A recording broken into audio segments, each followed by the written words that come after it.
This is A's Cast Live, your comprehensive look at the Oakland Athletics. Drive to deep center field. Going back, Hernandez at the track, right to the wall. Gone!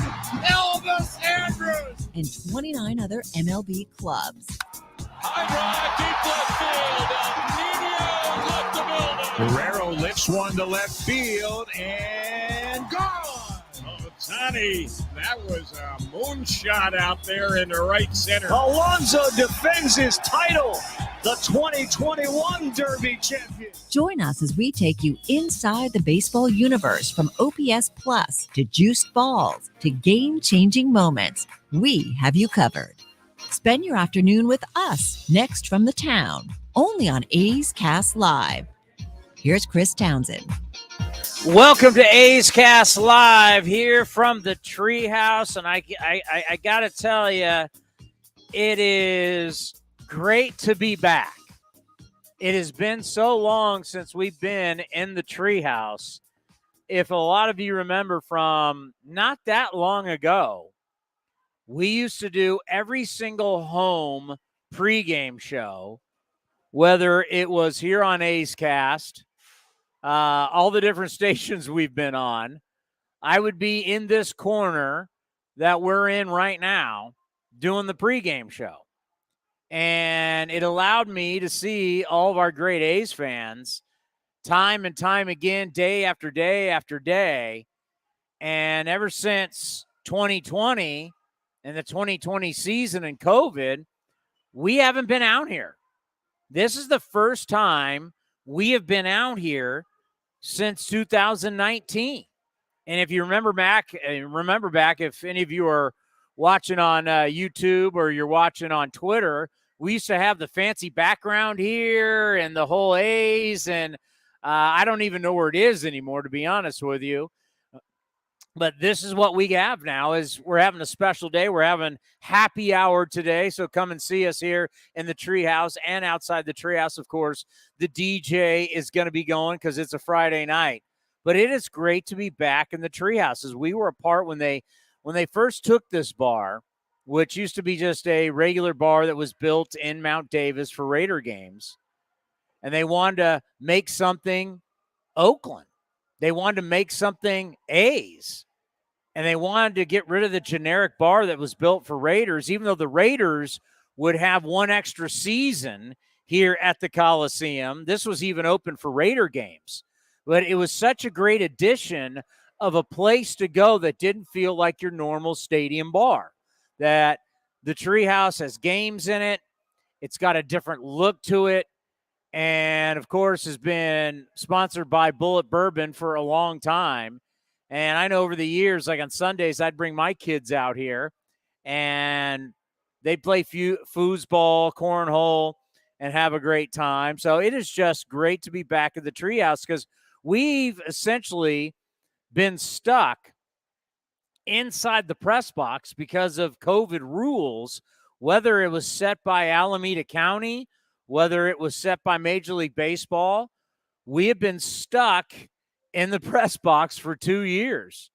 And it feels so refreshing to be out and knowing that within minutes, we're going to have a lot of fans coming in here for this special happy hour. Amelia Schimmel's going to be doing a little bingo. We're going to hear a little bingo going on, a lot of prizes to be given away. But second half of the season, I know it started yesterday, but yesterday, for me, even though I was still on vacation, didn't feel like it. It's a makeup game. It's a doubleheader. Today really is the start of the second half for the Oakland Athletics. And one thing that I noticed, and Cody, good to see you. Were you worried at all while you were gone that I might Wally Pip you for pre and post game? I got to be honest with you. You have not stopped talking about it on or off the air since it happened. It was a big deal. Ratings have never been higher. Literally, all you talk about is this. It was my big break. Jess and I did a great job. This was your biggest accomplishment? Because you're going to be doing it. Don't worry, my wife's not listening, so marriage wasn't it. So you're was it the first marriage or the second marriage? Second one. Okay. And you're doing it tomorrow because we have a little emergency going on. I'll be doing television tomorrow over at NBC Sports California. You're doing it tomorrow and Sunday also. Is that now going to take the next? Is that going to be all we talk about in August? Yeah, Jess and I are both doing it tomorrow. That's Jessica Kleinschmidt. I'm going to have to update my Twitter bio to say A's pre and post on occasion. Okay. All right. Get it out of your system so we can talk show and not about you. Okay, it's out of the way now. Okay. It's How are you? But I'm good.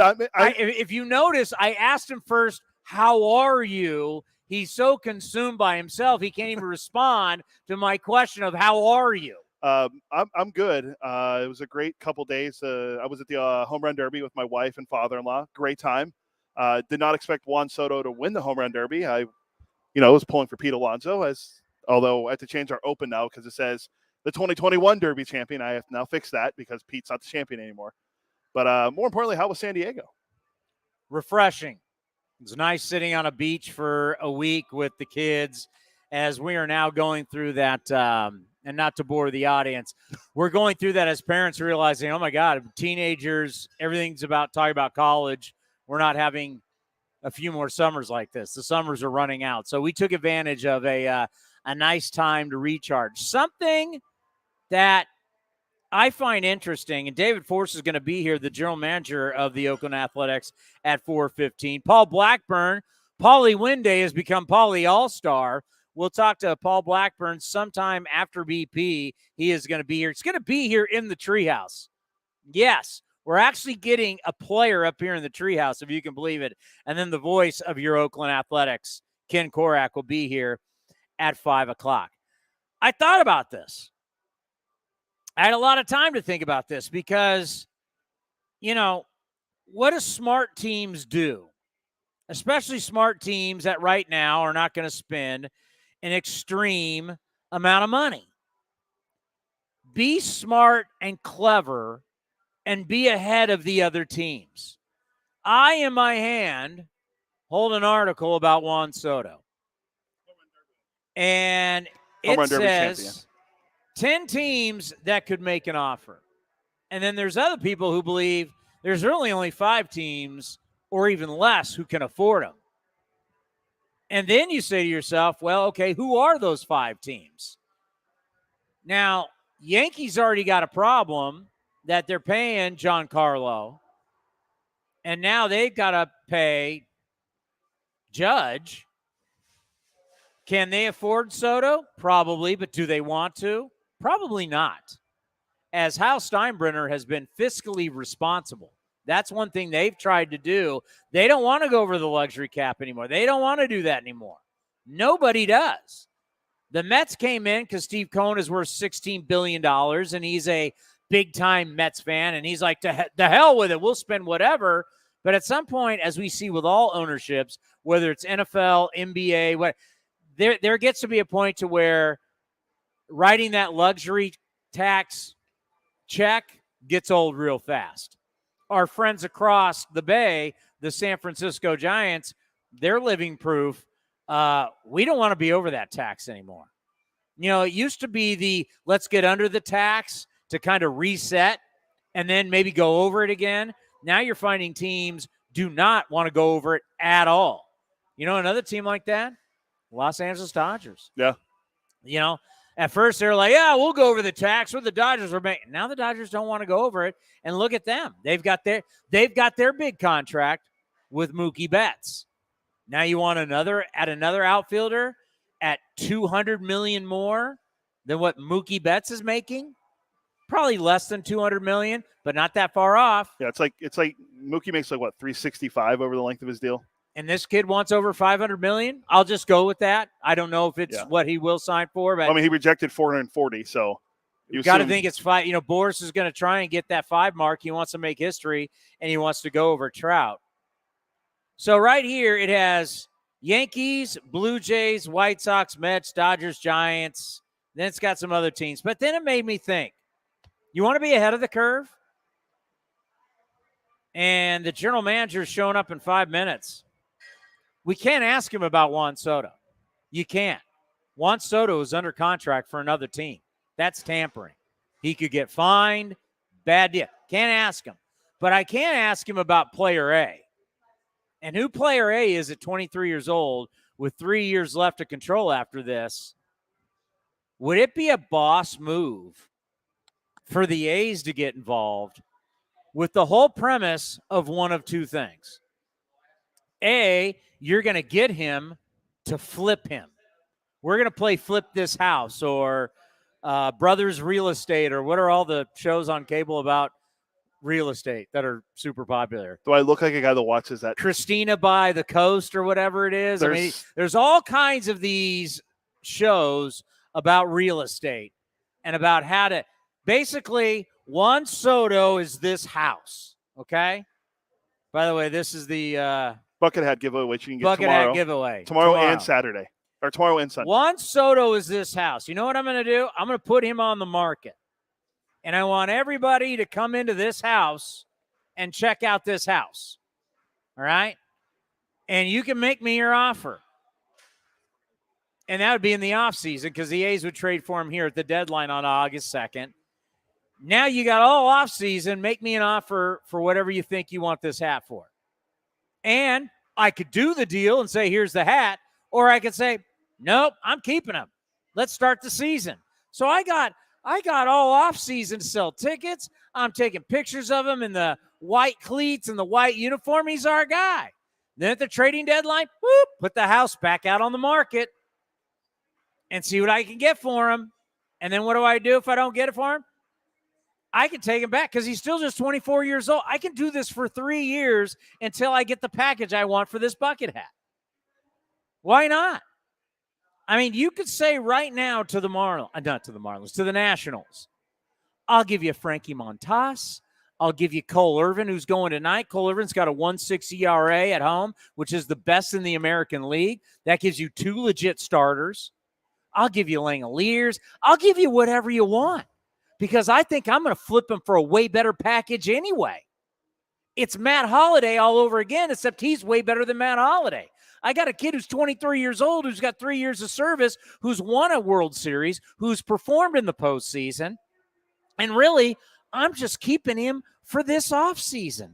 And I'm putting that bucket hat, which is Juan Soto, out on the market this offseason saying, line them up, baby, 29 teams, what you give. Because you know what?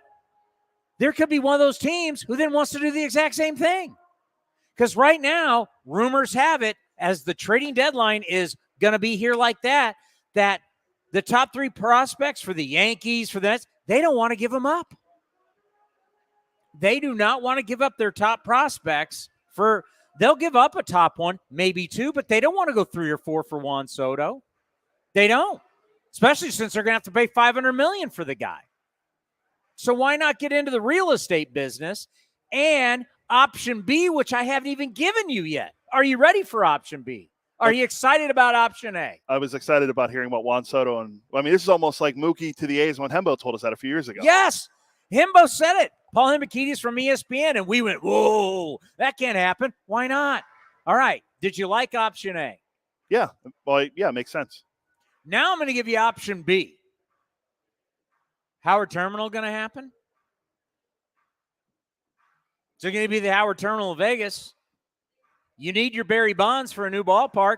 Barry Bonds helped build Pac Bell Park. There's no question. Trade for Juan Soto, you say to hell with it. This is our Barry Bonds. This is our centerpiece for Howard Terminal, or I hate to say it, A's fans, but Las Vegas. You want a star player? You want a guy who's going to be a Hall of Famer? You want that guy? You want a big return on your investment? All right. You got it one of 2 ways. I'm either keeping my bucket hat, which is Juan Soto, and I'm building my new ballpark around it, or I'm flipping it for a bunch of prospects that are better than Shane Langoliers and will get me more long-term than Frankie Montas and Cole Irvin. That's a futures game MVP, Shane Langoliers. And I'll throw in Sean Murphy. How many catchers do the Nationals need? Well, then again, I mean, we can say the same question. I'm just throwing them out there. Who do you want? Here's my menu. Order. Here's starters, entrees, and desserts. What do you want?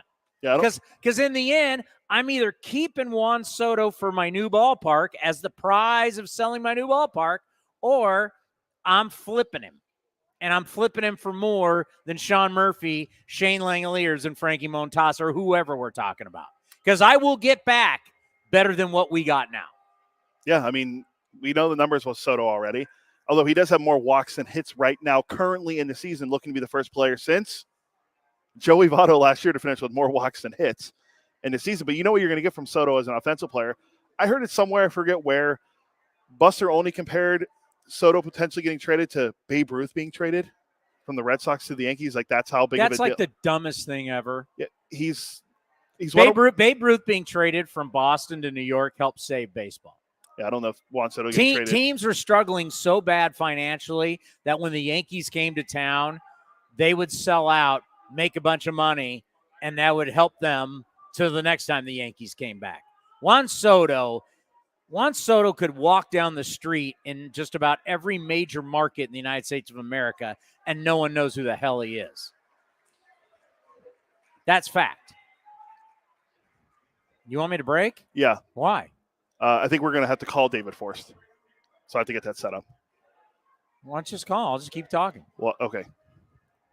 I think it's a brilliant idea. I mean, think about the options. And it also helps you by saying, do you guys like me using the bucket hat example? Okay, here's Juan Soto. By me saying, I can keep Juan Soto for Howard Terminal. I can keep Juan Soto for us and build around him long term. That helps my trading leverage. It's all about leverage. It's business. Why not get into the Juan Soto business? Why not? You've got nothing to lose in this play. Think about this. Think of Howard Terminal we get in November. City council votes, binding vote, Howard Terminal, boom, we're doing this, we're going. You've got all these years, just how the Giants did it around Barry Bonds. Do you think that keeping Will Clark, do you think keeping Matt Williams was going to help build Pac Bell Park? The fact that you had an MVP candidate and you didn't know at the time was going to get on roids and become Super Barry and do amazing things. But Barry Bonds was the signature piece that you needed to build a new ballpark, to help a new ballpark, to sell a new ballpark. You could sell the new ballpark and a great player, the best player that you've had since, let's say, a Jason Giambi, a Miguel Tejada, a Ricky Henderson, a Jose Canseco. We're talking about MVPs. We're talking about the guy that's considered the best player in the league. You could have that guy in his prime. He's not even in his prime yet. He's 23 years old. And then if you don't have the business part of it, you guess what you do? You flip it. You flip him. And you got multiple seasons to do it. That's something that I love too. Is that you've got this entire offseason, and you know people are going to want him. Did you hear all the guys at the All-Star game? We're trying to they're calling up their front offices. You got to get him. You got to get him. You don't think the Mets over time are going to give you what you want? You don't think there's a team and there's always the outlier? I mean, my God, Albert Pujols. Just think about the Albert Pujols negotiations. He was staying in St. Louis because he loves St. Louis, or he was going to the Marlins. He was going to help build that franchise in that new ballpark in South Florida. That winter meetings, I want to say, was in Tennessee. Was that in Nashville, Tennessee? Winter meetings where they were all fighting over Albert Pujols and where he's going to go. And out of nowhere, the mystery team was the Los Angeles Angels of Anaheim. And Artie Moreno came in with the big checkbook. And Disney and everybody shocked the baseball world. You could have that. Can you imagine what that would do to the A's? And the A's image, where it is now, all of a sudden they pull off the coup to get him. That would be unreal. It is now time for the David Forst Show here on A's Cast. Hope you had a somewhat of a restful All-Star break, but I know you were very busy. How was it for you? That's like the last question you should ask anyone in baseball operations these days. I know. Everybody I've talked to is a little bitter about the one-day All-Star break after the draft finally finished. So we shouldn't go too deep into that one. So like you're trying to do draft and you're trying to do trading deadline. Like how do you balance doing both at the same time as a general manager of an organization? I have a lot of help, so that makes it a little easier. But this year, just sort of unfortunately, the way it worked out with the All-Star break kind of being later than usual, the two were going to blend into each other. I had already looked at the 23 schedule, and the All-Star break's like a week earlier next year. The All-Star game is, and so it just worked out that way this year. But yeah, when we finished the draft Tuesday afternoon, and all of a sudden you've got a countdown to the trade deadline. So it hit pretty close this year. Take us in the war room. How was everybody feeling about the draft? Oh, everybody did a great job. I was impressed with the whole week of work. Eric always does a good job, with the scouts running the discussion, and you never know how that first night's going to play out because there's so many uncertainties about the board and with all those picks in front of you. But we couldn't have been happier. And Daniel Susak was a player who, for most of the spring, we assumed would not be available. A lot of the mock drafts throughout March and April had him going, closer up in the top 10. And, again, you never know how or why these things work out. But we were thrilled that he was available. Well, I mean, it's something that you've done for many, many years because you've had such successful teams. You're always picking late in the draft. Take us through that process to where, yes, you want the catcher, but, reality is someone could take him 17, 18, and you gotta have plan B, C, D. What is that like when you're coming up to your pick? For sure. Yeah. You better be ready because, forget the first round. We got picked in like the 18th and 19th round with, teams a couple ahead of us taking guys who we had targeted. So it can happen anywhere.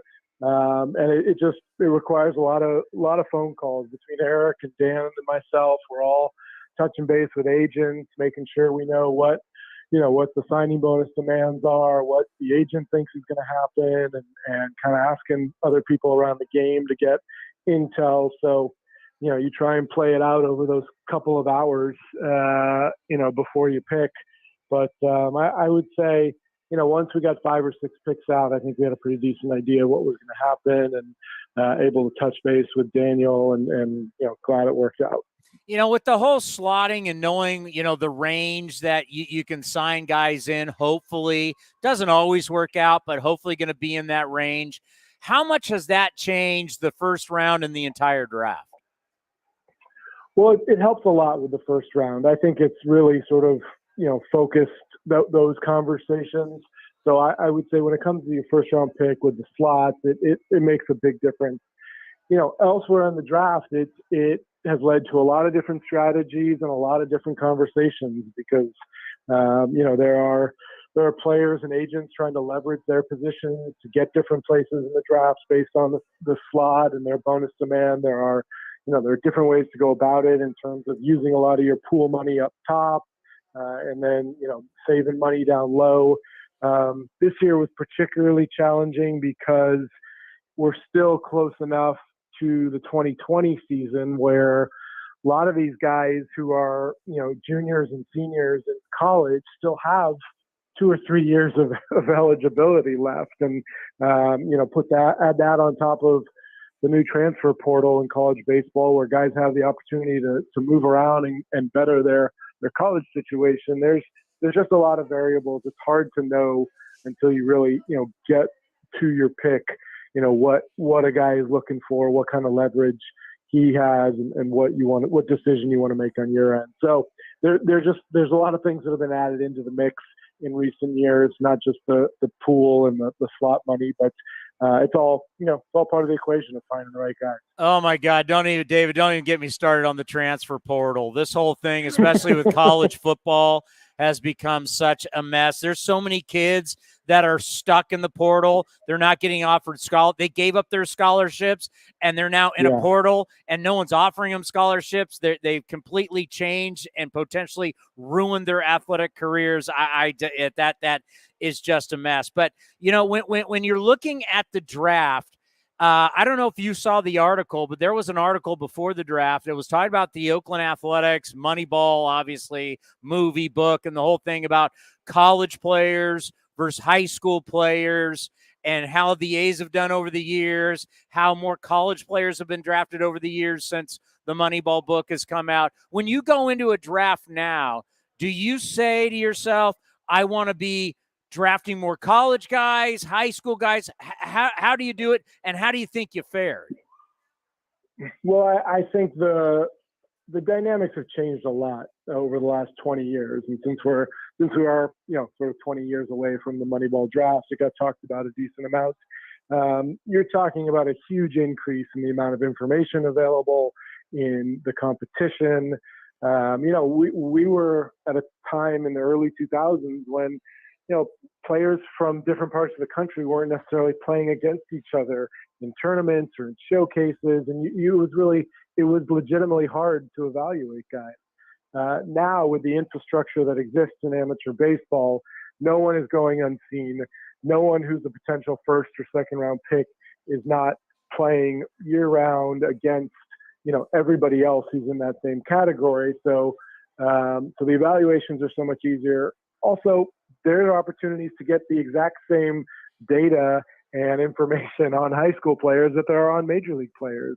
And these guys are playing in showcases in big league stadiums with StatCast systems running. So it's a totally different thing than it is now, than it was then, excuse me. As far as what our goal is, I think you've seen last 2 years when we took Tyler Soderstrom and Max Muncy in the first round, that we don't sort of go in with a preconceived notion of taking college versus high school. We've done a really good job of letting the board play out, making sure our evaluations are solid, and picking the best player. I think there was some scuttlebutt about us taking a catcher this year, and having taken Tyler just 2 years ago, having Shea Langoliers won the MVP of the Futures game the night before. There's some people who said, you have a lot of catchers. Hey, the draft is designed to take the best player possible and get them to the big leagues, and then you figure it out from there, and we think that's what we got.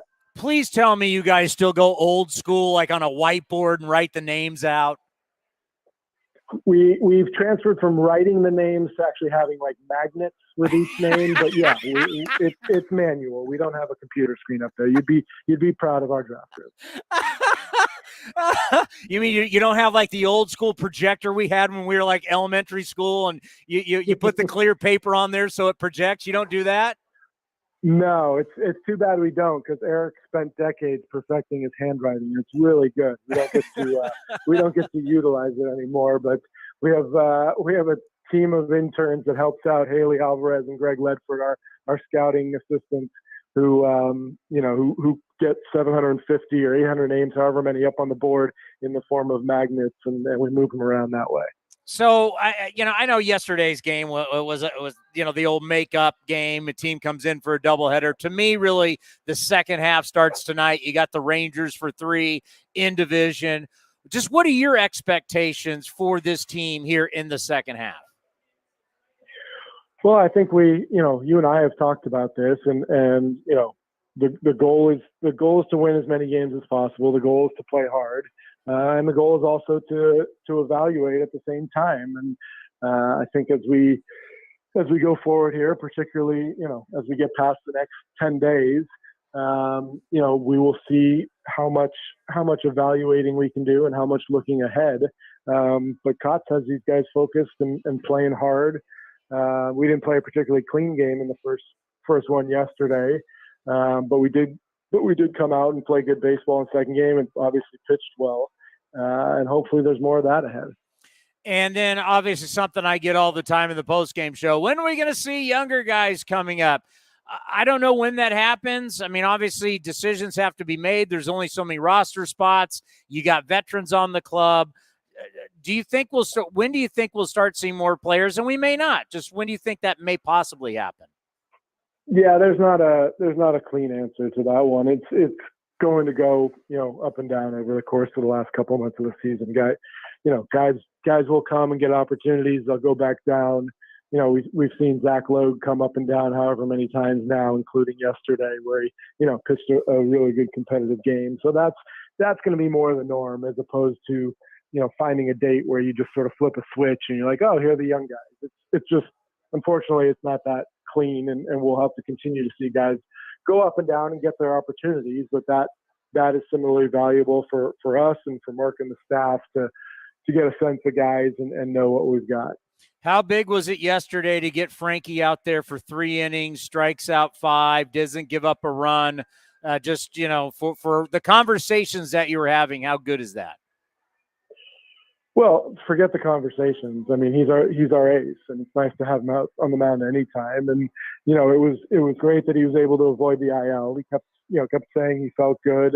We knew there was a chance he might pitch in Houston last weekend, but ultimately he felt better, kind of ramping it up in a simulated situation and pitching on the side. But it's nice to have him out there. Anytime he's there, you're going to be in the game. He went out and was his usual self for 3 innings, and it was a good first step getting him back on the mound. Let's end on this. I know you're really busy. We appreciate the time here on a Friday. Do you think they'll be busy for you by the 2nd, or do you think, we'll just have to wait and see? Well, it's going to be busy. Whether that ultimately, ends in something that the fans see in the form of a trade is for anyone to say. But yeah, I was 4 minutes late to answering your call because it's already busy. So that is not up in the air. It's going to be busy. Our group is going to be working hard for the next 10 days. Again, whether that ends up, in actually executing anything, we'll wait and see. Yeah, it's funny. Like fans will ask, well, why didn't you ask him about? You're like, because that's called tampering. Because you can't talk about other teams' play. Like people don't understand that you as the general manager can't say, let's say Juan Soto. Everybody's talking about Juan Soto. You can't talk about Juan Soto because Juan Soto is under contract with another team. That's right. Yeah, usually that saves us. That gets someone in my position off the hook from having to do that. There are some people who, sort of play with that line, that little gray area, but it's an easy one for us to say, yeah, if you're following the rules, you're not talking about people under contract with other teams. Well, enjoy hopefully a little rest time if you can have it, because obviously you're going to have a lot of time on your phone between now and August 2nd. I bet your wife is thrilled. I'm not going there. I can just imagine how mine would be. All right, you be well. We'll talk soon. All right, see you, Chris. David Forst, the general manager of your Oakland Athletics. Obviously, busy times. We got Connect 4 of it. One of my favorite, Catherine. Can we get Catherine? I know we haven't booked you. Can we sneak you on the program? We have Connect 4 games. My all-time, maybe one of the only games I can still beat my kids in is Connect 4. Because as my kids have turned into teenagers, we've gotten to a point to where I've really struggled in the old board games, and it's been rough. By the way, we do have the DJ going here in the treehouse, as we said earlier. It's great to be on.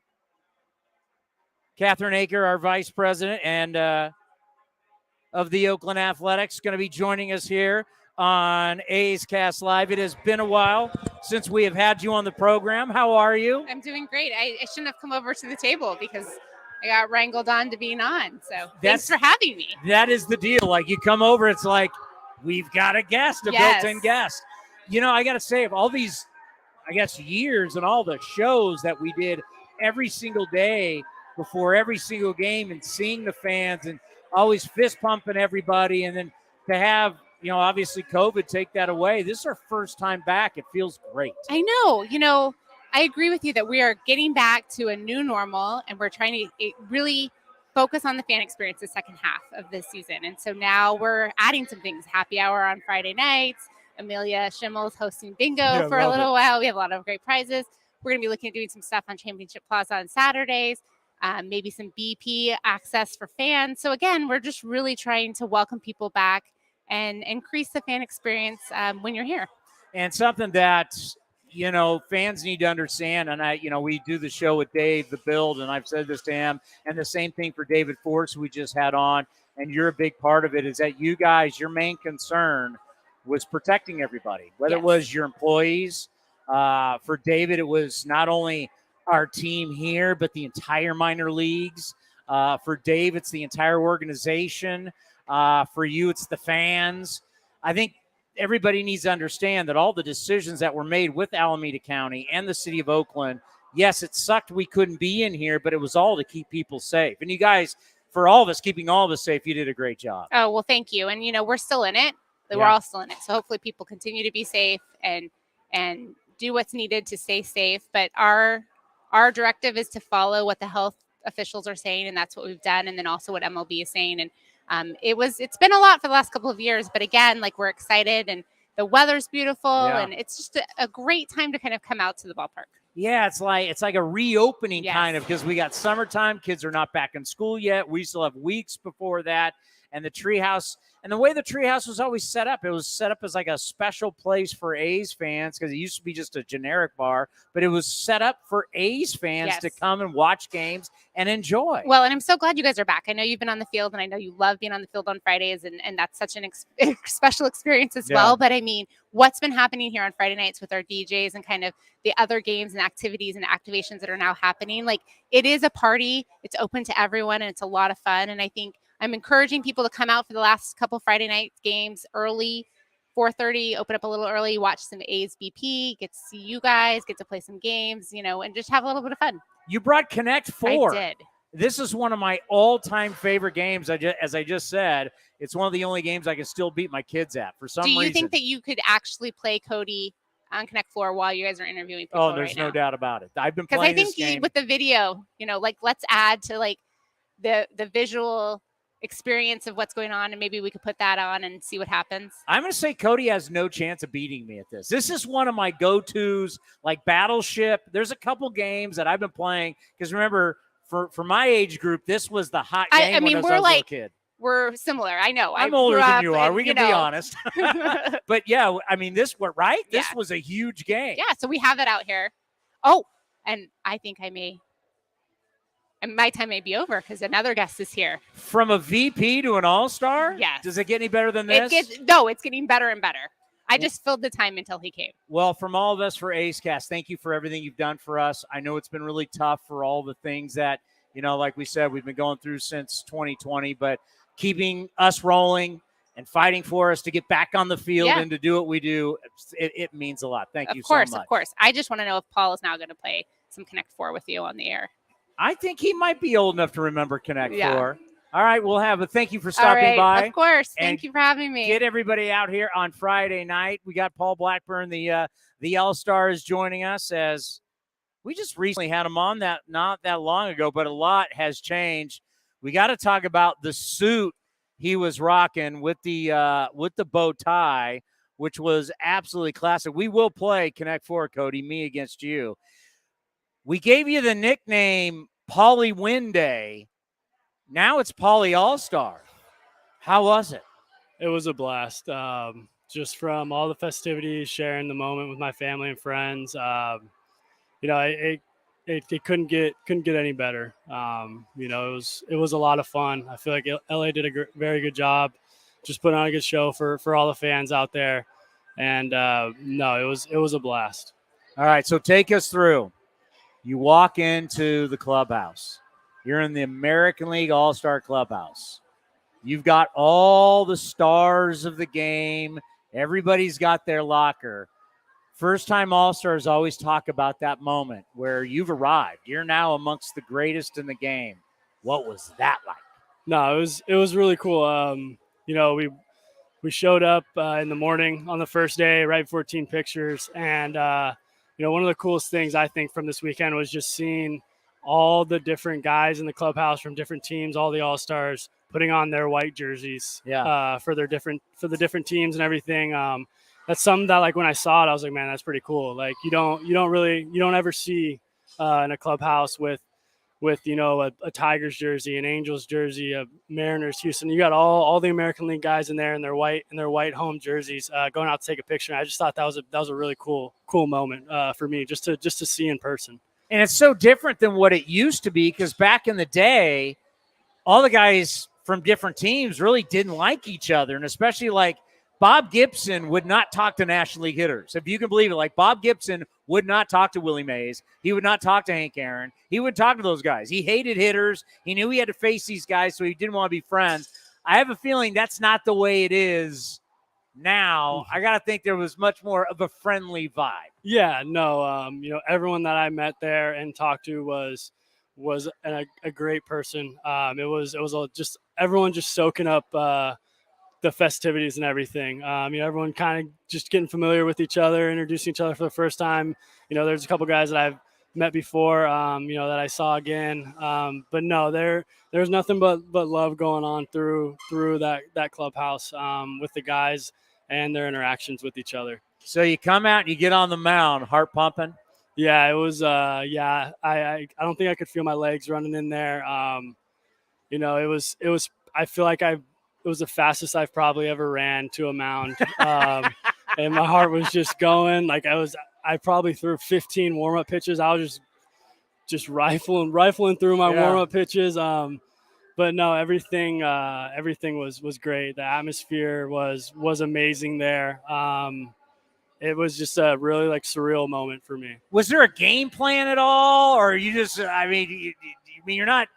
You're pitching one inning. You got a couple guys you're going to face. I mean, what's it like? You get out there. What you, the catcher? How's it work? Yeah. No. So I was told that I had the fourth inning, possible third inning, depending on kind of what happened in the inning. So before. You don't even know what inning. Yeah. So I was told the fourth. I was warming up down there, and it was in the top of the fourth. We scored 3 runs, so I'm down there just warming up, just like, man, this inning. It felt like it was a 2-hour inning when I was down there. And then the bullpen coach that was down there just let me know, like, these are the guys that are coming up for them or slated to come up. And then we went out there, and I just kind of I told Kirk kind of what I throw, and threw all my pitches to him in warm-ups, and then we just went with it. He just kind of used my arsenal as I feel like as it would be used. Wife, child, suit, bow tie, all the pregame festivities. What was that like? It was really cool.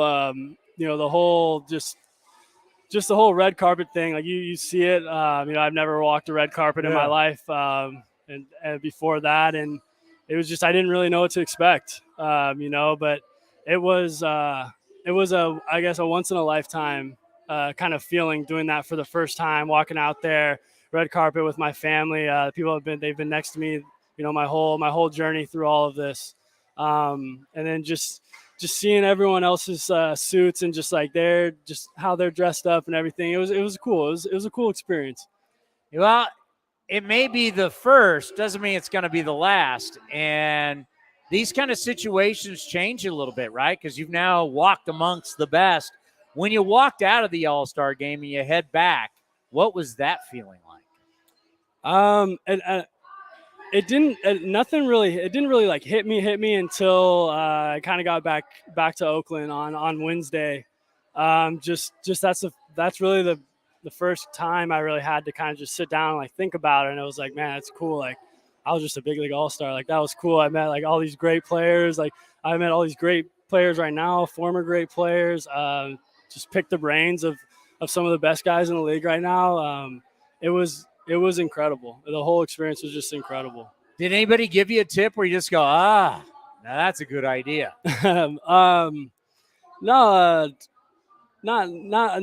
I mean, tips, yes. I talked to Clay Holmes a little bit, just about like his thought process with his sinker.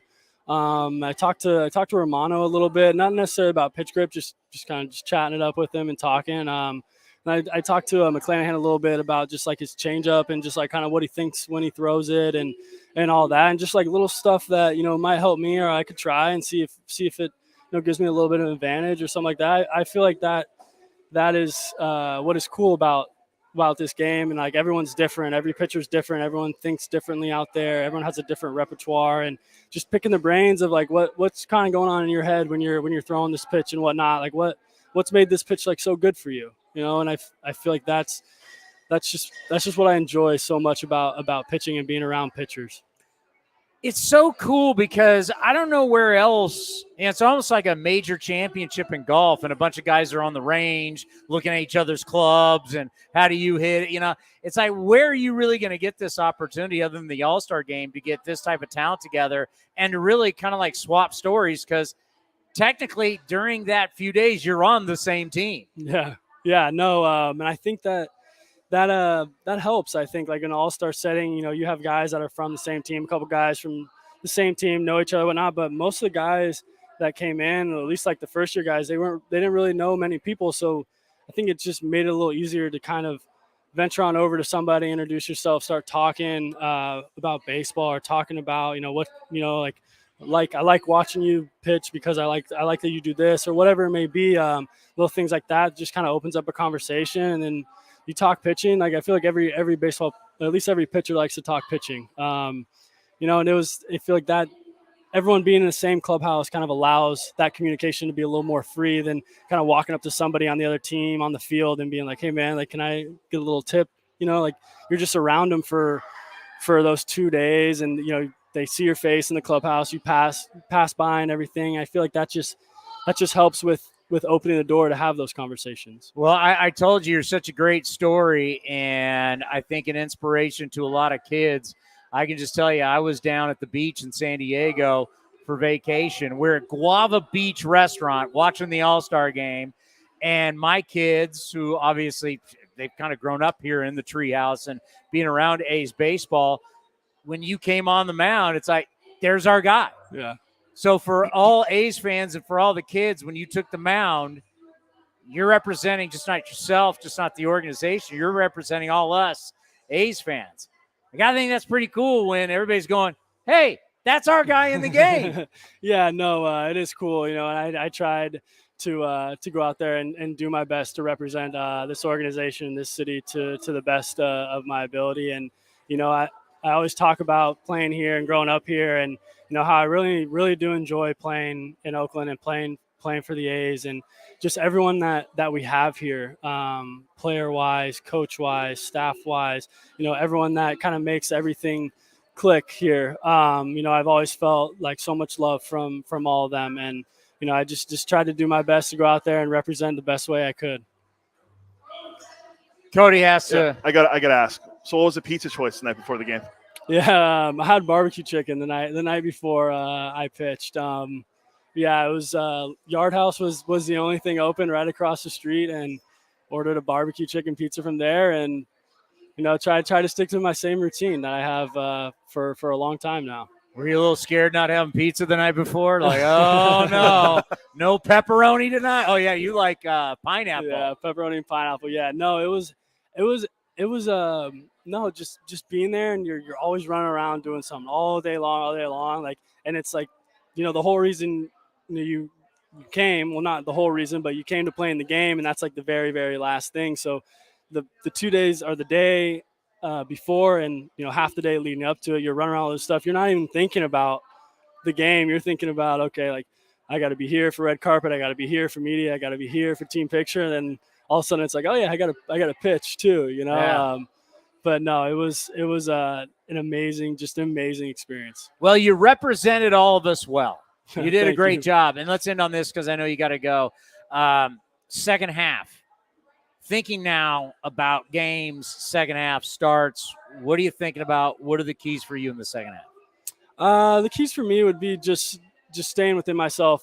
Just trying to get back on track to kind of how I was to start this year. You know, my last couple outings to end it. I feel like there's a couple of mechanical things that were off for me, but, you know, just fine tuning a little bit of that, and getting into a rhythm. You know, as a team, I feel like we made great strides to end the second half. The last 2 weeks, I felt like we played really good baseball.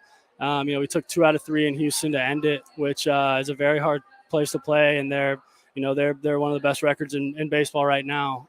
So gave us a little momentum moving in, and then the split of the doubleheader yesterday, we're set us up good for where we see ourselves going in the second half. It's for us. I feel like we need to kind of eliminate the record part of the first half and focus on the second half, and just try and go out there and play good baseball and win day by day, and see where that takes us.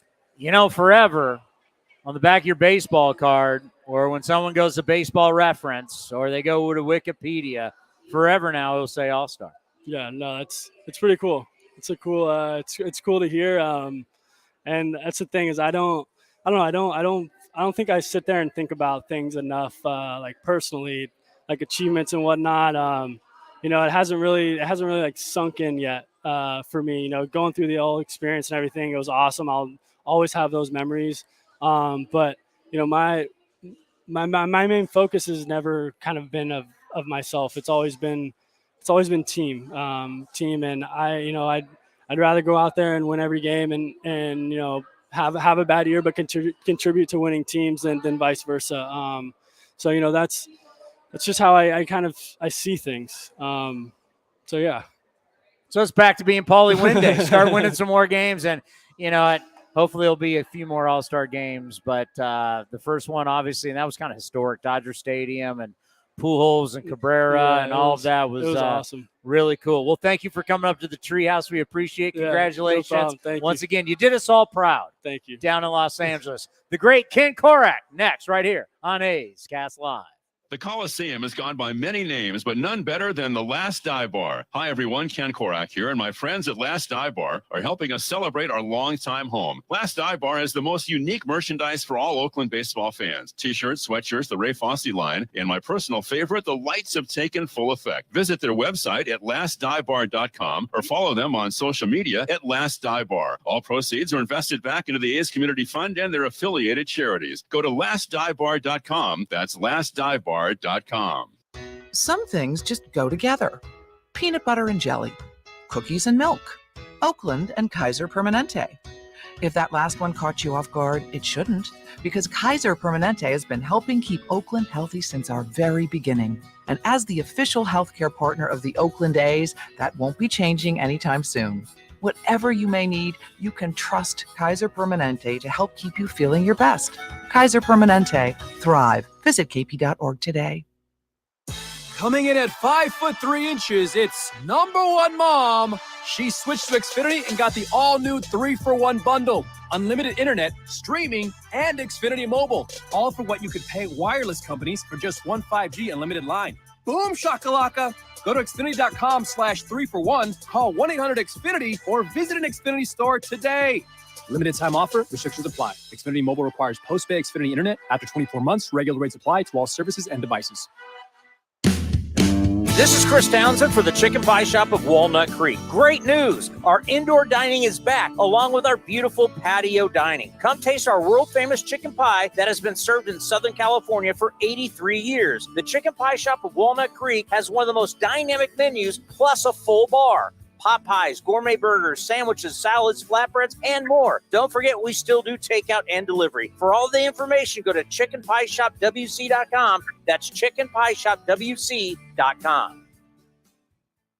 Humanity has accomplished a whole lot so far. We created penicillin, the automobile, and the internet, not to mention drones, duct tape, and the hot dog. It's all thanks to the power of human connections. And Ring Central's here to make that even easier, more seamlessly and securely, on a platform built to grow your business. Say hello to a whole new way to say hello. Visit ringcentral.com and say hello to possibilities. Ring Central. Message, video, phone, together. Unlock offers and receive exclusive in-game features by downloading the MLB Ballpark app for iPhone and Android today. Plus, get the latest information on game times, schedules, and more. The A's are back, and you won't want to miss this epic matchup. The A's host the Giants in the Bay Bridge Series, presented by Gilead Sciences at the Coliseum August 6th and 7th. 3-2 runner goes, swing and a miss, and down goes Estrada and the Giants in the 7th. Catch some summer vibes and get your tickets to see the Athletics take on the Giants at the Coliseum. Pack your sunscreen and shades and bring your friends or family out to the ballpark for the Bay Bridge Series. Tickets are selling quickly. Get your tickets today at athletics.com/tickets.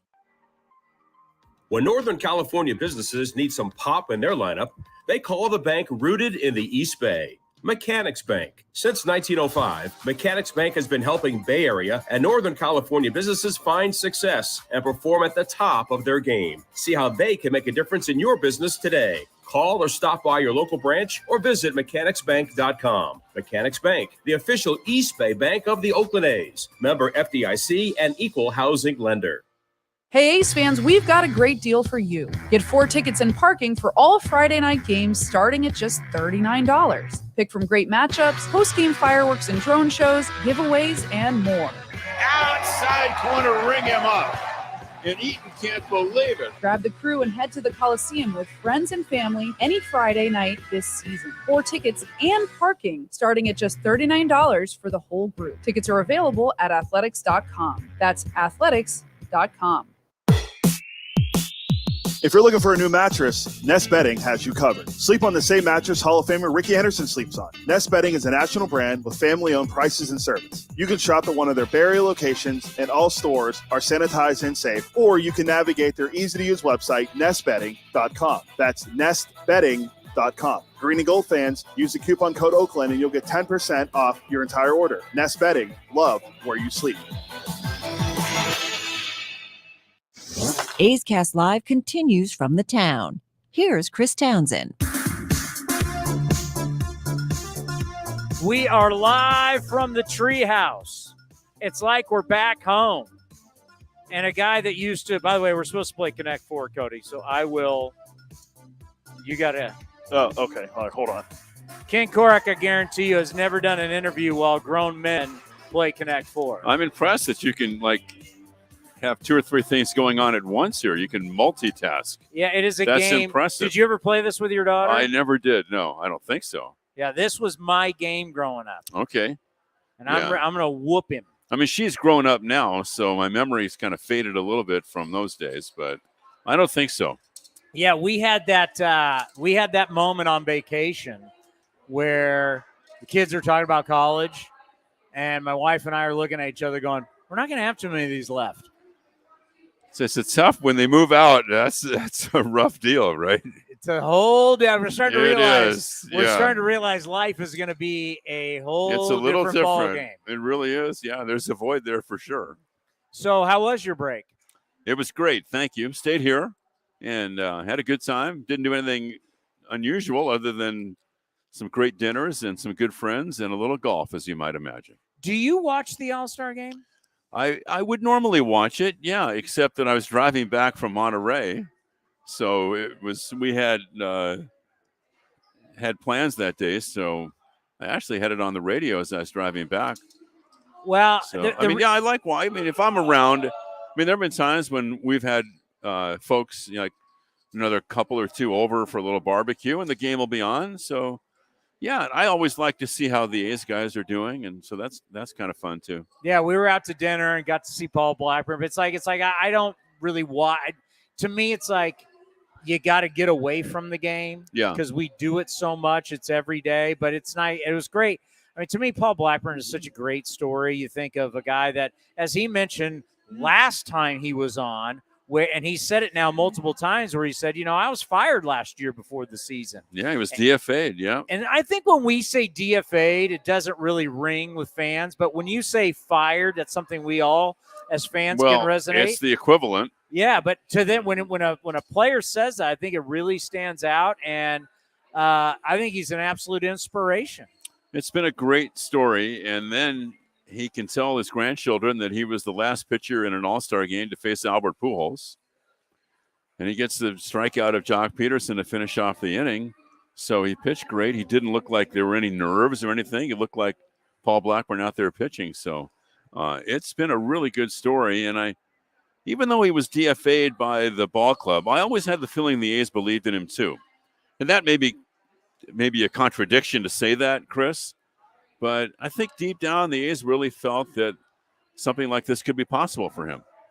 Well, it's very tough for a franchise when you like a guy, but the guy has problems staying healthy. It just is, and it's a number. And in the end, especially the higher you get, it comes down to a numbers game. That's the thing and you're right. I mean, you only have so many spots on your 40-man roster. You'd love to have 80. Right.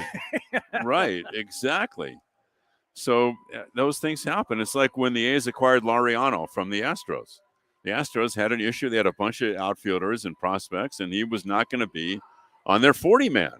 And the A's knew that. They had kept in touch with the Astros because the A's had liked Ramon for the previous couple of years, and that's one reason the A's were able to work out that deal to get Laureano.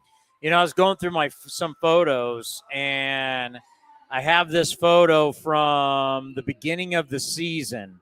It's the 2020 opening roster. Yes. For the Oakland Athletics. I took the picture, show everybody at home. I took the picture.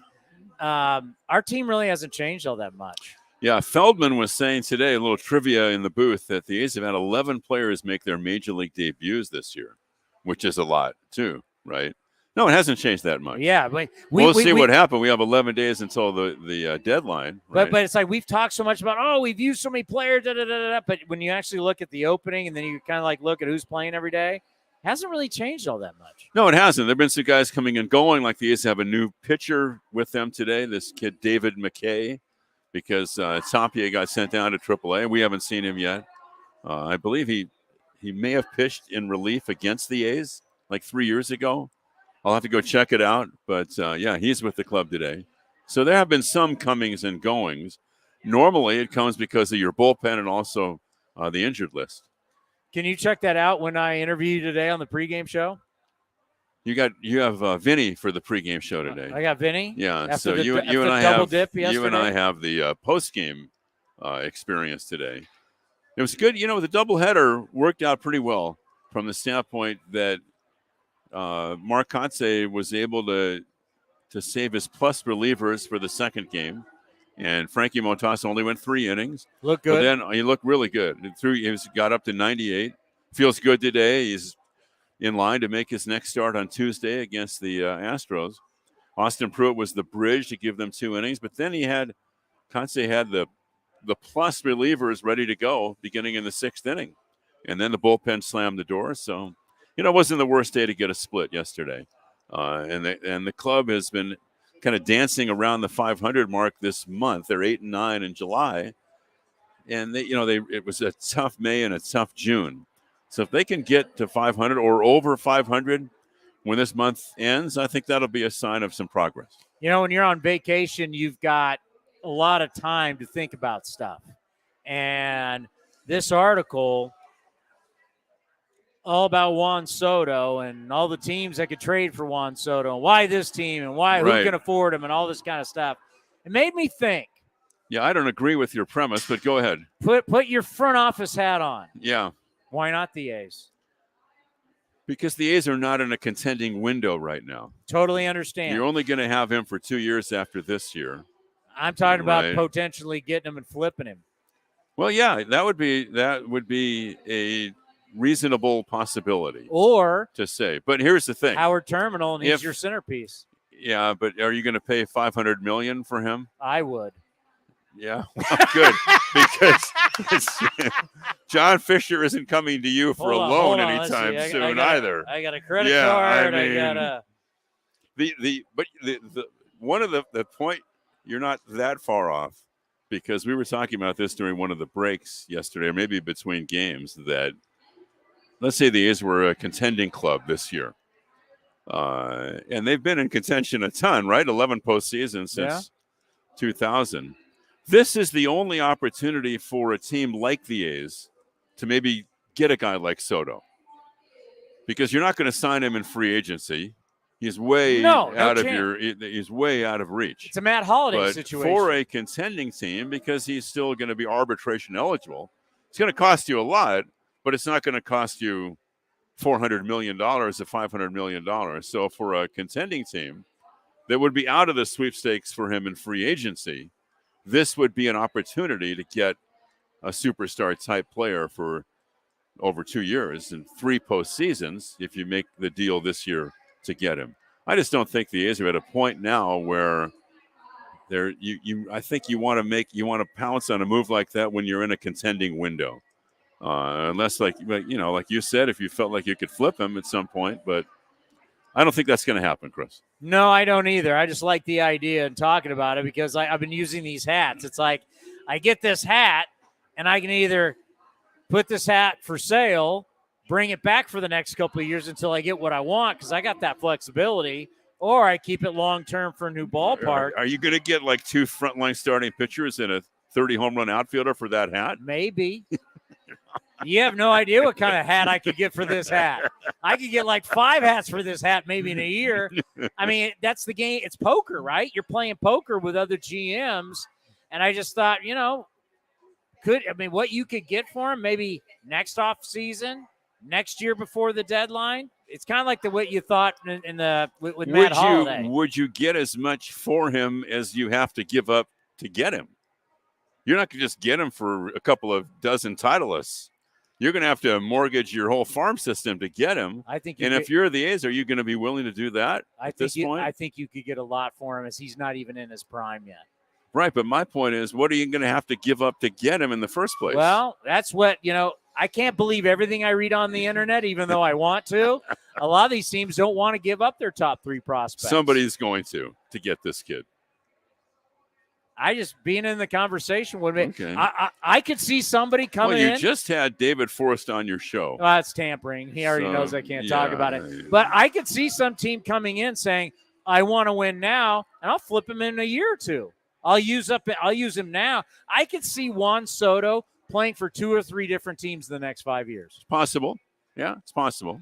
Everybody just expects the Mets to come in, give him $500 million. Until he becomes a free agent, and then he's going to latch on. 3 years. It's 2 years plus the balance of this year. Right? Yeah. We got a long way to go. We do. I mean, what if like the Rays came out of nowhere, got him, held him for a year, try and win a championship this year, next year, and then flip him? That's smart. That'd be good business. It would be good business. Absolutely. Yeah. But they're in a contending window right now for them. So I think it makes more sense for a team like that.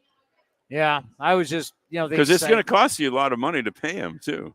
He's $17 million right now. Yeah, and it's going to jump like double. The thing with me in these contracts is that the majority of them just don't work out. And I think of one player getting $500 million, the return on investment. I know it's crazy. I know he's really good. I mean, ever since Trout has signed his deal, I don't think you've gotten your return on investment. Maybe Mookie Betts, but not too many guys. Well, if you can sign a guy in their 20s, it's a lot different than the Angels signing Albert Pujols. Right? Those are disasters. I think those days are over when you're going to sign a guy. And even Miguel Cabrera, who we saw yesterday in the second game. In all due respect, he's one of the greatest players of all time. He hasn't been a great player for 4 or 5 years now, right? And you still have 1 year left on the deal. 1 more year, right. That's what kind of made me thought the All-Star game thing was awkward. Not for Pujols because he's already said, I'm out of here. Because he has 1 more year. Yeah. But you'd had to have somebody from the American League, and then who would you have chosen from the American League? Yeah. There isn't anybody that just jumps out at you. Is there? That's like in their last year that has that kind of cachet. How much time do we have left, Commander? Probably about 20 minutes. Okay. Is there not for you, I'm just for us on the show. Ken Korak here all day. He'll be doing the pregame show from here. And you can come in and do the rest of my homework when you come in the booth. Let's end on this. What's one thing you are really looking forward to for the second half? Well, I think it goes back to what we've said before, and I know we've been repetitive, but I want to latch on to players that the A's feel they can go forward with. So that's the really big thing for me. I think getting past the deadline, we're going to see what happens with Frankie Montas, right? We have our eyes on the minor leagues. The A's lead the league in catching prospects now, and that's not a bad thing, by the way, after they drafted Daniel Susac. So let's get past the deadline. I'd like to see Pache come back here and see what he can do, maybe in a second go-round. So maybe Langoliers will be here. So I'm interested in the building blocks for the future and see if those guys can perform at this level. Now, I'm not sure what all the new rules are going to be going forward in Major League Baseball. We're starting to see they're messing with, they're putting basically like a pizza pie behind second base, saying up the middle, guys can't play anymore. When the shifts, leaving that base hit up the middle there, cleats on the dirt a lot. There's a lot of things that are going to be happening in baseball the next few years. The amount of catchers that can play in one game, I haven't heard of any new rules. That's right. I think Soderstrom may move to first base. A decent chance, I would think, that he might move over to first base to get his bat in there. Then you have these other guys that can really play. Sean Murphy has been playing elite baseball for the last 5 or 6 weeks, especially so in July because he's batting around 350 in July, but he's over 300 for 6 weeks now. I mean, it's really been a joy watching him play offensively and defensively. So, I mean, that's been a real special thing. It's one of the reasons the A's have kind of stabilized things now. Like I said, around 500 for the last, they're 8-8, I guess, for the last 16 games. Well, if they can play 2 or 3 catchers going forward, well, there's going to be some decision. I mean, do you want, let's say next year? Murph's young too at 27. He is, and he's controllable, and he's one of the top catchers in baseball. For me, one of the top 3 or 4. So, what do you do with Langoliers? So these are great. These are things to ponder. They're good questions to have if you're David Forst. Because Langoliers is ready, right? Yes. Today. Right, yeah. But the guy you've got is an all-star caliber player right now. So, and Murphy wants to play every day. And I think it works out well to have Stephen Vogt as his backup. Because Vogt can play like the second game yesterday. Murphy can DH. Vogt is an impactful guy in the clubhouse. He's an important guy for the vibe of the club. And Stephen delivered a sac fly yesterday.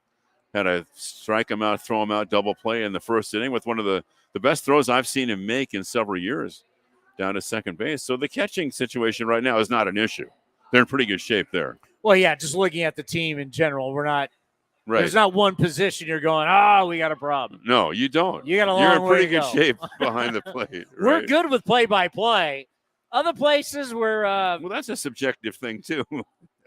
Oh my God! Now Cora, no, we're trading you. They might have to send me to Midland on a rehab assignment. Can you one of imagine these that? days. Frankie Montas and Ken Korak traded to the package deal. He is traded. Well, that's how Ernie Harwell got his first major league job. He was working in the minor leagues, and he got traded to get his first major league job. Look that up. Is that legal? Oh, I don't know. It's like 70 years ago, man. I don't know. The A's traded their manager, Chuck Tanner. Yeah, I understand you can trade a manager, but a broadcaster? Can you imagine telling my wife, hey, I'm sorry, we got traded. We're going to Detroit. Yeah, right. In a package deal. Yeah. I don't know how that would play. Well, it would not play well at home for you. No, That's it would not right. be good on the home It front. wouldn't be very good there. All righty, I'll talk to you after the ball game. Okay, buddy. Thanks. We will talk more about this scenario. I think is very interesting, and it's happy hour here in the Treehouse. You're listening to A's Cast Live. The Coliseum has gone by many names, but none better than the Last Dive Bar. Hi, everyone. Ken Korak here, and my friends at Last Dive Bar are helping us celebrate our longtime home. Last Dive Bar has the most unique merchandise for all Oakland baseball fans. T-shirts, sweatshirts, the Ray Fosse line, and my personal favorite, the lights have taken full effect. Visit their website at lastdivebar.com or follow them on social media at Last Dive Bar. All proceeds are invested back into the A's Community Fund and their affiliated charities. Go to lastdivebar.com. That's lastdivebar.com. Like sports, business is about winning. Championship decisions are business decisions based on what it takes to help your company win. And that's why there's UBO Business Services, specializing in helping you win every day by streamlining workflows, managing documents, and providing the best-in-class office technology. Make your championship decision with UBO Business Services.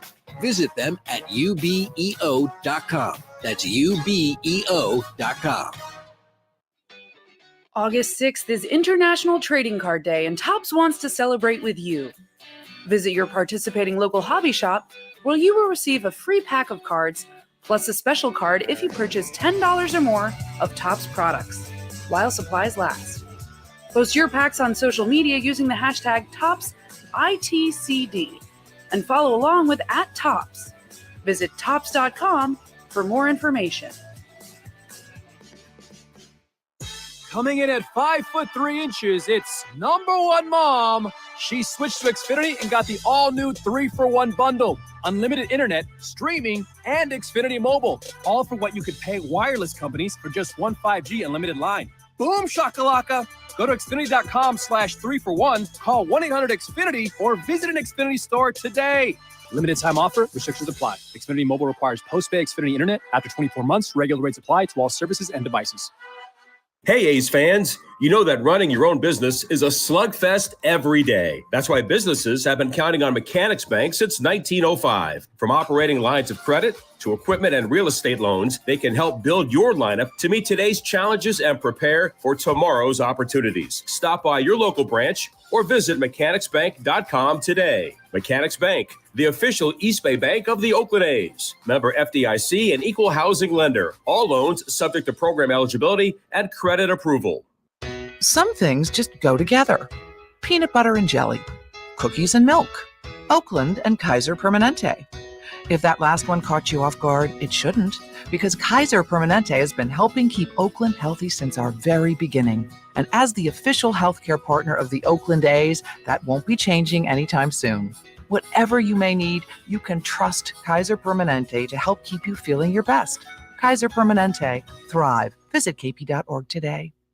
Hey A's fans, we've got a great deal for you. Get 4 tickets and parking for all Friday night games starting at just $39. Pick from great matchups, post-game fireworks and drone shows, giveaways, and more. Outside corner, ring him up.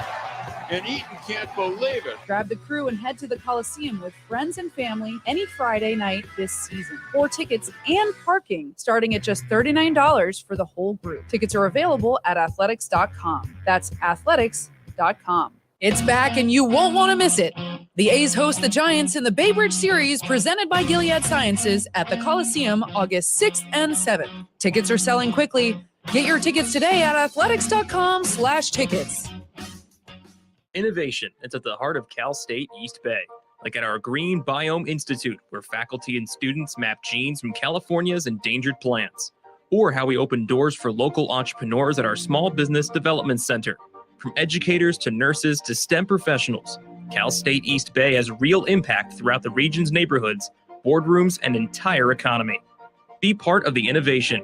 Connect with Cal State East Bay at csueastbay.edu/impact.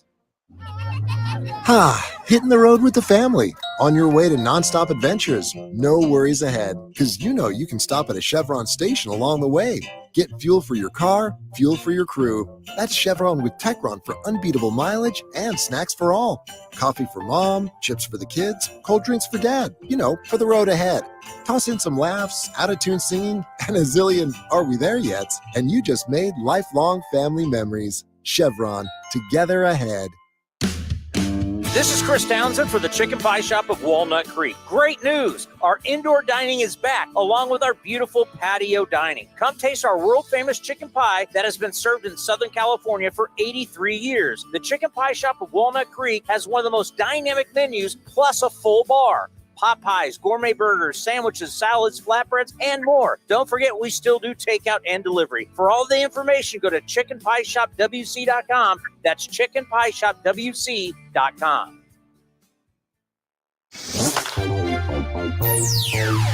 Streaming from the East Bay, A's Cast Live continues with Chris Townsend.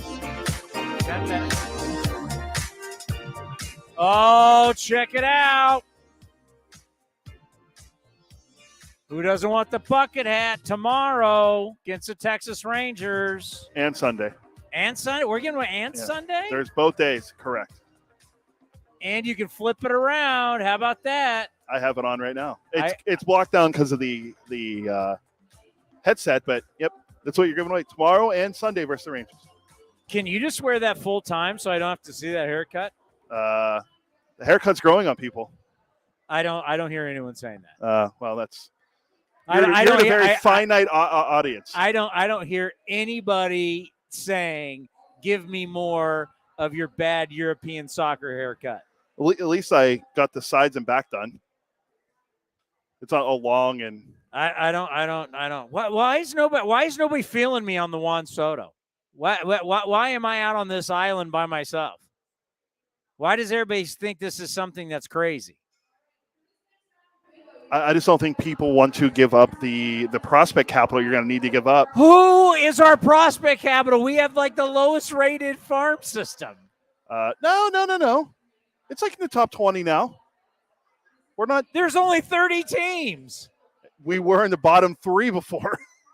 The Astros are 28th, but yet they keep bringing up dudes that win games. Corey Lee, the most latest one, the cow catcher. But I mean, seriously, who cares what your farm system's rated? There's teams that have there are teams that have farm systems that are not rated well. The Astros, and they keep producing dudes. The one that was alarming to me was the Giants. Apparently, the MLB Network put out the trade the Giants could send to get Soto. And it was like they're number 1, they're number 2, they're number 4, they're number 6, and they're number 12. And everyone's like, no, I wouldn't do it. But remember, the Nationals also, what they're trying to unload, from what I've heard, is they want to unload Patrick Corbin's contract on you, too. Ooh. Well, it could be worse. I'm not sure I want that. Could be worse. You could have Steven Strasburg and him never pitch again. Hey, I got to tell you, you start looking at, and we could do this, let's take the top 10 prospects on every team or however you'd want to do this and actually track where they are now. And let me tell you something, it's not going to be good for those prospects. The majority of those guys do not make it in Major League Baseball, let alone become stars. The number 1 guy right now is actually playing in majors, but I know what you're saying. Riley Green's the number 1 guy right now, and he's playing for Detroit, so he's going to graduate out of the. That's one guy. I think look at the rest of the list. I could go through every team and go, let's go their top 10 the last 10 years, and let's see how they fared. Well, look at Torkelson from the Tigers. Already sent down. Yeah. You can go. Everybody tries to keep, like, here you have a generational player at 23 years old, and you're going to talk about my number 1 and 2 prospect. Oh, yeah. Joey Bart. How's that working out? You're not going to give up Joey Bart? He's striking out at 1 out of every 2 plate appearances or at bats. That's not good. We tend to hold on to nameless, faceless guys in this sport. It's unbelievable. Unbelievable. I do think I feel like the Nationals are going to trade him because of course you're going to trade. What's the other possibility? He gets offered $500 million for them, and he goes, "You know what? I'll stay." He clearly doesn't want to be there. That ship has sailed. It's a relationship that we just lived. We just lived this. How much do you want to ask Matt Chapman? Are you going to stay? We had Scott Boras on this program not once but twice. What did Scott Boras? Scott Boras would not, but the writing was on the wall. He would make no commitment to the organization. If you wanted to stay here, you would say, let's get her done. We've seen what it's like when a player wants to stay here. You've seen it when a player wants to stay with an organization, right? You'll see it. They'll get the deal done. If a player wants to stay, he'll tell the agent works for you. You don't work for the agent. If you want to stay with the team you are playing for, you will get it done. Matt Chapman never wanted to make a commitment. He didn't want it. You could lie about it. You could sit here and say, I want to be in Oakland A for the rest of my life, and then turn around and have your agent negotiate to get you the hell out of here.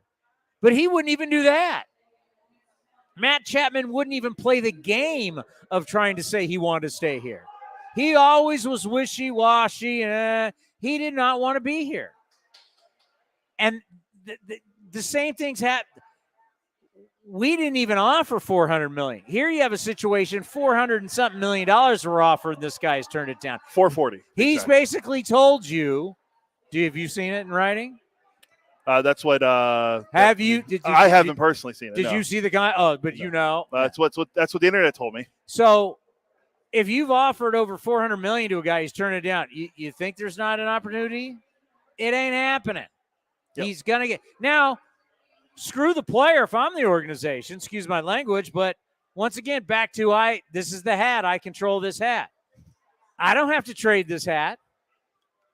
I control you right now. I'm going to throw it out there. I'm going to see what I can get. If I don't like it, I'm bringing it back. Well, he's not happy. Well, I don't care. I'm paying you $17 million. Go out. He's going to do everything he can to try and get the optimum money. He's going to try and get the most money. So I don't have to trade Soto. That's why, my little fairy tale scenario, I'm going to do what I can do to try and get the best possible. As the A's, why not go trade for him? Why not? Why not get him in here, and then you can flip him, and then you can be the big winner of Flip This House. That's how you got to play it. You got to play it like it's a cable TV show, Flip This House. And if you just wanted to say we want to have a guy that's going to be the signature player for our new ballpark, whether it's here or Vegas, you got that guy, which we don't think will happen. But, yeah, why not play Flip This House? Why not bring him in? And then, as you're saying, a 1, a 2, a 4, a 6. We don't have that right now. What do we have in our minor league system? A lot of catchers. I mean, the shortstops haven't worked out. I think Muncy's playing more second, but he has a lot of power, but his batting average isn't there. Plus, he's only I think he just got promoted to Midland. Not Midland, Lansing. So hitting 240. He's a long way. 240. He's a long way away. So you got a lot of guys that are a long way. You got Soderstrom, who I agree with Ken. Maybe he does play first. Maybe he does. He already was playing a little bit of first. I think he was with Stockton last year. I'm pretty sure. But all your guys right now are catchers. You trying to sell me Max Muncy? Not right now. How old's Max Muncy? 19, 20. He's 20, I believe. Yeah, 20. Soto's 23. Yeah. Langoliers is older than Soto. Yeah. The MVP of the Futures game is older than the guy that's been in the World Series and won and been in the league for since he's been 19, so in the league for 4 years. I'm not saying I want to marry him. I'm saying I want to bring him in, I want to use him, and then I want to flip him. We've seen it happen before. You mentioned with Matt Holliday. That was one of the perfect examples. It happened in 2002. Was that 2009? I mean, I don't see one guy that we have. I would be okay. It's a gamble. I would be betting that whatever I trade for Soto, I will get better back for him when I flip him. I agree with that. I think whatever you give up now in a year and a half will maybe wins an MVP. I'm saying whatever value I get out of him now, and then how I flip him will be better than what I got now. Yeah. The top 5 right now, this is including the draft picks because it has been updated. The top 5 prospects in the A system. Shea Langoliers, 24 in Vegas. Tyler Soderstrom, 20. 2 catchers. 20 in high A. Zach Geloff, who's just now playing again after coming off the injured list. I like him a lot. Muncy, and then Gunnar Hoagland, who the A's got in the trade for. Who's hurt? Who's hurt. So you got 2 catchers. I like Geloff. But he does have a torn labrum in his non-throwing shoulder. Guys get hurt. Yeah, it happens. So he's still plays. He's going to play, and these guys get hurt. But you got 2 catchers. You got a high school kid that you're now telling me he's second base? I believe he was playing some games at second base. I mean, let me see. No, he's still playing short. Sorry, he is still playing short. I got Nick Allen. It's another. Yeah. You got a guy. You got a guy who's been hitting. He hits a few home runs and he hits 230. Remember Logan Davidson? He's AA now, right? You want to know where he's at on the? He's way down. He's number 22 after being the first round pick in 2019. Are you telling me I would not bet? Now, Washington's not going to take any of this, but if Washington would take some of this and I can get him in here and then flip him in the offseason or next trading deadline, that I couldn't get better than what you were just reading off? For the sake of the show, I think that the Nationals could do better. But this is all, as Jim Harbaugh would say, hypotheticals. I am totally Jim Harbaugh hypotheticals right now. You're trying to tell me what you just read off. If I go to MLB.com, our top 30 prospects, I couldn't bring Juan Soto in and then flip him for better than what we have now. No, you totally. Where's Robert Poisson when I need him? He's playing in the instructional league, and he's number 19. For $5.1 million. Yeah, number 19 on the top 30. I'm just saying. I think it's interesting. Hey, what's the number one story right now in baseball? Juan Soto. And I'm trying to get us in the Juan Soto sweepstakes. In the story. Yeah. In the news cycle. Yeah, I'm trying to get us in the cycle. Why not? Why not us? I think it'd be it's back. Why not us is back. No, that was bad. What do you want? You want me to talk about Wander Franco and having $650,000 of jewelry in his car? Yeah, in a safe in the back of his car. Like, dude, what are you doing? Like, someone can't steal the safe and break into the safe? Then again, why are you driving a Rolls Royce in Jacksonville, Florida, when you're rehabbing in AAA? Things like that. Things like Same thing that scare me. Same thing happened to A-Rod when he was here for Sunday Night Baseball and his car got It broken was a into. camera. I mean, but still. A-Rod, why do you have that in your car in San But Francisco? why do you have jewelry in your car? Yeah. That makes no sense. Are you telling me the show's over? Yeah, we got to go. We got to get set up for pregame out here. What are we running in pregame? You're going to have David Forst. Are we doing this now every Friday? It sounds like we might be doing it. Do we know where our background went? We can't use it anyway. Why? It has stuff on there that we can't use. As like what? What it was brought to us by. Powered by. Oh, you can say it. You're not on. You still act like you're in. We used to be on TuneIn. On TuneIn. We're now not on TuneIn. Yeah, we're now on iHeart. So why don't we be funny about it and do cutouts of iHeart over the TuneIn? It's tacky. We're a streaming show with a gray wall right here. I got the goods on how to do the show better next time. Oh, I was given inside info from our boss. Well, I'd like to hear. Did you not like my? He wants us to essentially flip it around where the camera's here and we're sitting on this side, and then you can see the whole treehouse. Thank you. I love that idea. Yeah, there it is. Instead of this was my idea, kind of looking up because I wanted something. Yeah. Other than me like blending into like. It'd be like camouflage me into the wall, the gray wall. But you do have great. Well, we both kind of have. You like this shirt though? Yeah, it is nice. Funny shirt. We'd like to thank the great Ken Korak, the voice of your Oakland Athletics. We'd like to thank Paulie Winday, now Paulie All-Star. Paul Blackburn was in here in the treehouse, and the general manager David Forst, obviously very busy working the phones, was 4 minutes late. Why? He was working the phones. Working the phones. What are we playing now? We're going to play some spots, and then that'll lead us right into coming up next. A's Total Access. We'll have A's Total Access brought to you by Chevron. Next, right here on A's Cast. The Coliseum has gone by many names, but none better than the Last Dive Bar. Hi, everyone. Ken Korak here, and my friends at Last Dive Bar are helping us celebrate our longtime home. Last Dive Bar